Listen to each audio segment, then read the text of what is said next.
Early 90s and 2000స్‌లో చాలామంది at a time డబ్బులు కావాలంటే అది దొరకవు అని చెప్పేసి చాలామంది కొన్ని పాలిసీస్ అనేవి కడతా ఉంటారనమాట.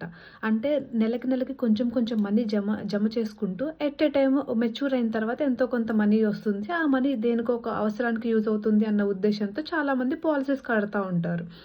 కానీ కరో కరోనా టైంలో టర్మ్ పాలిసీస్ అనేవి చాలా ప్రాచుర్యంలోకొచ్చాయి.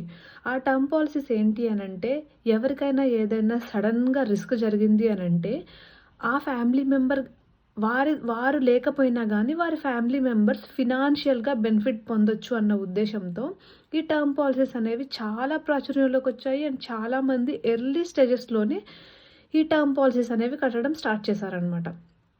సో, ఈ టర్మ్ పాలిసీస్‌లో ఈ ఎల్ఐసీ పాలిసీస్, ఈ టర్మ్ పాలిసీస్ వీటిలో ఏదైనా కానీ, ఏదైనా ఇలా ఒక పాలిసీ హోల్డర్‌కి రిస్క్ జరిగింది అనంటే, ఆ రిస్క్ అంటే రిస్క్ జరగడం అంటే ఒకవేళ ఆ పాలిసీ హోల్డర్ గనక చనిపోతే, ఆ బెనిఫిట్స్ అన్నీ కూడా వారి యొక్క ఫ్యామిలీ మెంబర్స్ ఎవరైతే నామినీస్ ఉన్నారో వారికి వర్తిస్తుంది అనమాట. సో, పాలిసీ హోల్డర్ ఒక మనిషి అయితే, ఆ బెనిఫిట్స్ పొందేది ఇంకొక మనిషి. అంటే ఆ మనిషి ఉన్నా లేకపోయినా కానీ, ఆ ఫ్యామిలీ మెంబర్స్ ఫినాన్షియల్‌గా కూడా ఎంతో కొంత సపోర్ట్ ఉంటుంది అనమాట.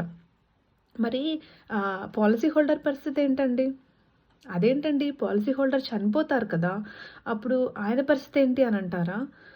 నే నా దగ్గర ఒక పాలిసీ ఉంది.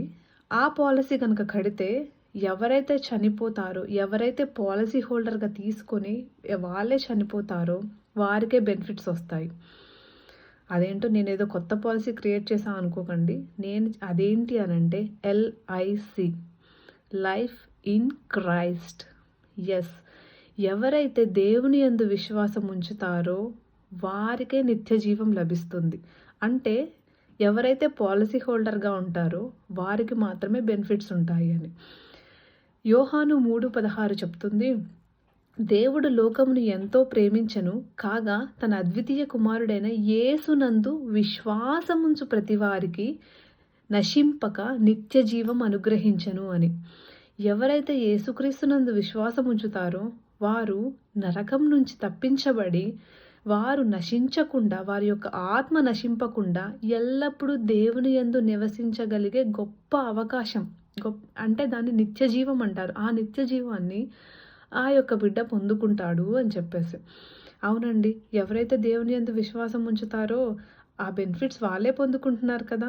యెస్. విశ్వాసం అనేది ఎవరో నా పేరెంట్స్ దేవుని బిడ్డలే కదా! నాకొస్తుందిలే నిత్య జీవం. లేకపోతే నా కోసం వేరే వాళ్ళు ప్రార్థన చేస్తున్నారు కదా! నాకొస్తుందిలే నిత్య జీవం. నేను నామకే వాస్తే బాప్టిజం అయితే తీసుకున్నాను కదా! అలా జీవించినా జీవించకపోయినా నేనైతే బాప్టిజం తీసుకున్నాను కదా!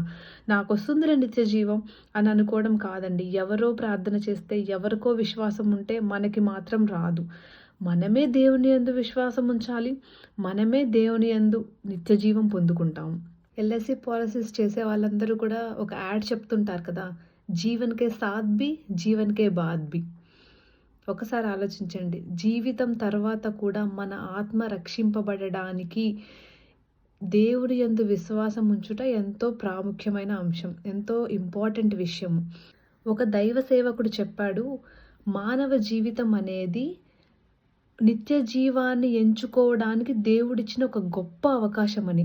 ఈ గొప్ప అవకాశాన్ని మనము ప్రాపర్‌గా యుటిలైజ్ చేసుకుందామా? దేవుడు ఎందుకోసమైతే క్రియేట్ చేశాడో దాన్ని ఫుల్‌ఫిల్ చేయడానికి మనం ప్రయత్నిద్దామా?